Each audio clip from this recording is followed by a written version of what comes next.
Good evening, everyone. With great pleasure, as President of the UNESCO Club of Genoa Metropolitan City and President of the International Action Heart Department of Italy, I feel part of the great family of the Aithors Club of the Action Heart India at the wise hand of the friend and the brilliant President, Mr. Dipankar Roy. Thank you very much, Dipankar. It's a great honor for me to be able to open this international webinar and debate together with the world premiere for the international action art of the book Once Upon a Prime Time by the extraordinary Indian screenwriter, actor and director Mr. Ananth Mahadevan. I greet with pride and satisfaction one of the most important intellectuals of India, but not only, country to which I am tied for cultural affection and future projects, for sure. His nomination at the GISA Awards for the film Bittersweet, presented at the Busan International Film Festival, the largest and the most prestigious of the Asian continent in Busan town in the south of Korea, is recent. My personal congratulations, Mr. Mahadevan, of this another great appointment, the symbol of your brilliant and superb career. And now, I submit some of my reflection to your attention. Reflection I'm to underline without a doubt the versatile creative talent of a huge intellectual who was the undisputed protagonist of a cinematographic creative universe and theatrical in the last 40 years in the great country of India. In his book, through an agile and effective narration of his work, Mahadevan traces the most important stage of his career and professional life that coincide with the epochal passages in the history of Indian television. Probably this book is to be considered the first history of Indian television. In other words, I say that the never-ending story of society is the ending story of a concept. It's simply the history of modern society that becomes contemporary and that takes shape and meaning through the suggestion of decades of social and economic development. In addition to representing a fast track in memory, this book could be an invitation to reflect on the return of the past for all those who are linked to the medium, past and present. From his narration, the sequence of his professional life is reconstructed, incorporating exclusive moments and incidents with many celebrities and award-winning directors. The description joins the actor on their set as they perform for television, important moments in which you learn the stories that gave life to the show, including artists and screenwriter, intellectual of creativity, who had an impact in the world that Mahadevan tells us, such as Bachchan, Chatterjee, Kundan Shara, Ravi Chopra, Ramesh Sippy, Farooq Shaikh, excuse me for the pronounce, and so on. But behind the scenes of the bibliographic description, in my opinion, emerges the great intellectual and existential characterization of the story. The nostalgia.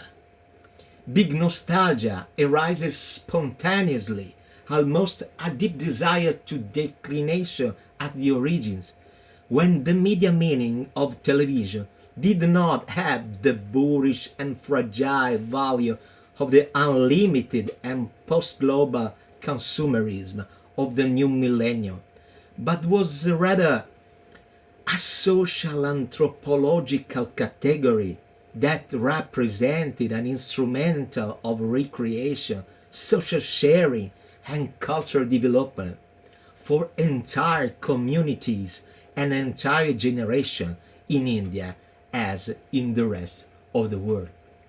From this book, I also learned that in the great India of the new millennium has opened with a really show like Big Boss and Kaum Banega Crorepati, which have changed the vision of television. Popular show were unceremoniously cut from the schedules from television palimpsesto, and all gave way to KBC. Several new channels also multiplied in the same period, killing the evening paper and giving a hard time to the writers. Since then, the terrain has grown darker.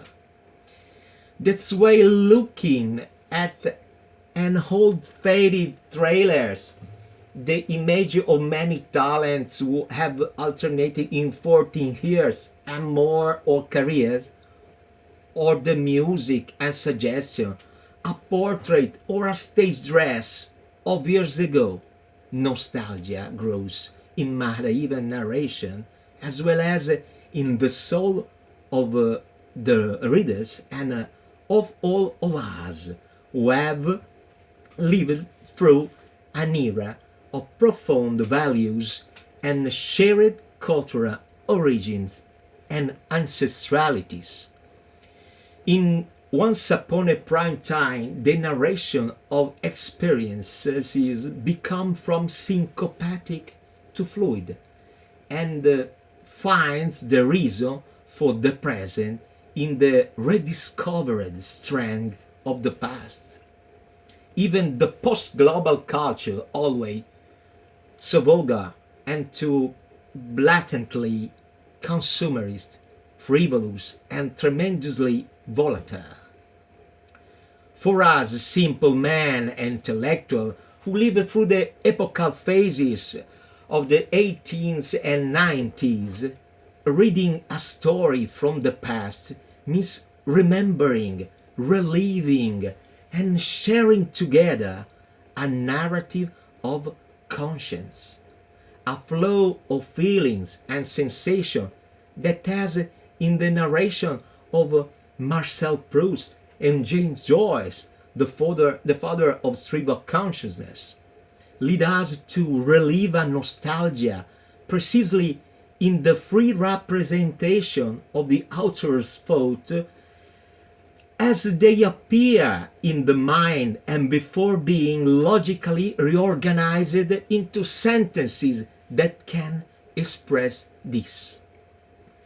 I would like to conclude my speech by describing Mahadevan works and narration with the words of the great Italian playwright Italo Svevo, author of novels, numerous short stories and plays. Italo Svevo, in his introspective masterpiece, La coscienza di Zeno, tells his poetic and tells us about his narrative logic. He says, take the past memories recorded from memory and then on the page of the book to be able to use them to better understand your life. And the final narrative of Once Upon a Prime Time of Mahadevan confirmed that in contemporary society, memory is perhaps no longer capable of creativity and deeply sensitive impulses, but too often is only logical and rational. After all, today everything is just nostalgia, great big nostalgia. I leave you my words and my simple thoughts, and with pride let me send you my greetings from Italy. A huge hug to my best friend the punker and Johannes Maronitis, the big president of the International Action Hub in the world, and my personal thanks to Mr. Ananth Mahadevan for sharing his amazing forms of art. Hope to join soon together again. Good work from Italy, and thank you very much for your kind attention. Best regards from Italy. Bye bye.